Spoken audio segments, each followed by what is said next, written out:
Wait, a 7-year-old shows up to her own birthday in a butterfly dress, and someone decides there is no place for her inside. How is that not intentional?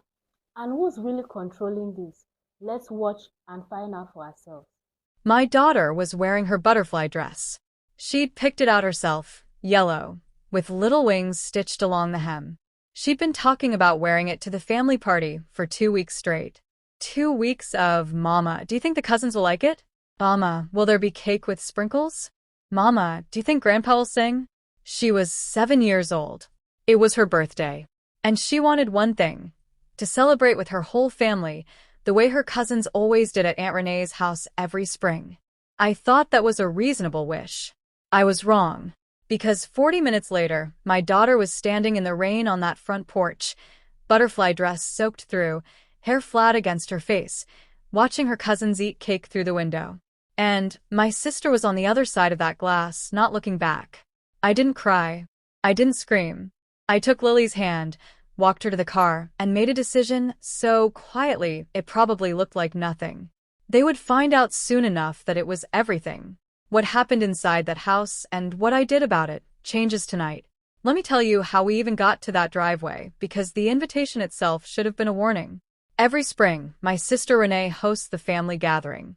It started with our mother years ago, birthdays, milestones, any excuse to pull everyone together. When Mom passed, Renee took it over. Kept the tradition. Kept the house.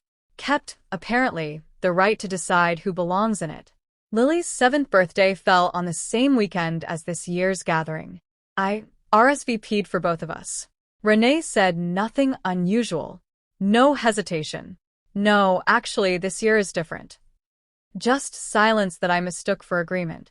We showed up in the rain. Lily was clutching a handmade card she'd stayed up late decorating. Purple butterflies, glitter glue, everyone's names written carefully in her best handwriting. Renee opened the door, looked at Lily, looked at me. Oh, she said. I didn't think you were actually bringing her.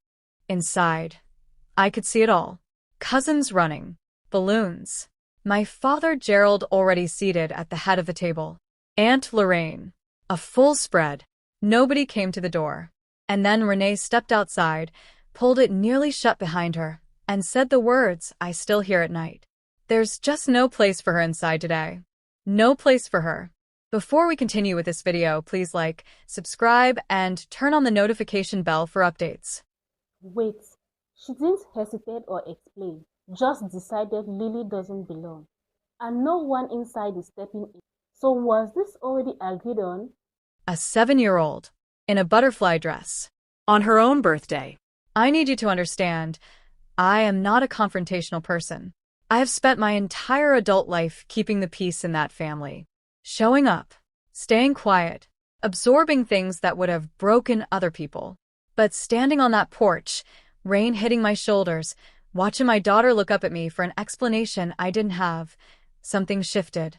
Permanently. I asked Renee to explain herself. Her answer stunned me. Apparently, Lily's father, my ex, Daniel, had said something offensive at a family event months earlier. Something that upset Renee. And rather than address it with Daniel, Renee had decided that Lily was unwelcome until things were resolved. A 7-year-old, punished for her father's words. Words she never even heard. I didn't scream. I took Lily's hand and walked back to the car. We drove to a gas station. I bought the last small cake in the cooler. White frosting, plastic roses. We ate it in the car with plastic forks while rain hit the windshield. Lily sang herself happy birthday, quietly, like it was a secret. That image is why I made the calls.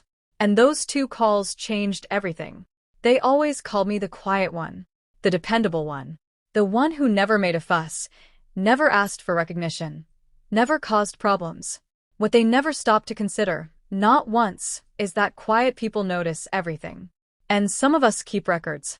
Here's what my family didn't know about me. For 6 years, I had been the invisible backbone of Gerald's life. I was his emergency contact. I managed his prescriptions through my pharmacy account. I co-signed his application for the assisted living complex he'd been trying to move into for months. I auto-paid 2 of his recurring bills from a shared account I'd set up because Renee said she was too busy. I vouched for his income. I made his doctor's appointments. I kept everything running, quietly, consistently, without a single thank you. That night, I made 2 calls.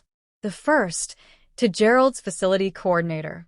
I formally removed myself as his emergency contact and document handler, effective immediately. The second, to his apartment building's property manager. I withdrew my name from his application. I didn't do it out of rage. I did it because I was done. They just didn't know it yet. The next morning, Renee called 6 times before 8 a.m. When I finally picked up, she was already crying. I let it ring 5 times before I answered. Renee's voice was unraveling. Gerald's apartment application had been flagged, denied without my co-signature. His prescription renewal had lapsed. One bill had already bounced. She was scrambling, calling doctors, calling the property manager, calling me, and only just beginning to understand why everything was falling apart at the exact same time. She wanted to know what happened. I told her the truth. Calmly. All of it. Every document I'd managed, every bill I'd covered, every phone call I'd made over 6 years that she never knew about because she never asked. I read her the list. Line by line. She went completely silent. And then I said, "My daughter stood in the rain on her birthday. She had a card with everyone's names on it. And not one of you came outside." Renee had no answer for that. Gerald sent Lily a handwritten apology 3 weeks later, his idea unprompted. Lorraine quietly stopped attending Renee's gatherings. The family fractured, but honestly, it had always been fractured. I had just been the one holding the pieces together without anyone noticing. I stopped holding them. That summer, Lily and I planted a small butterfly garden in our backyard. She named it Our Party. I watched her press seeds into the dirt with her small, careful hands, and I felt something I hadn't felt in years. How many families quietly decide who belongs without saying it out loud? And how many kids are outside right now thinking it's their fault?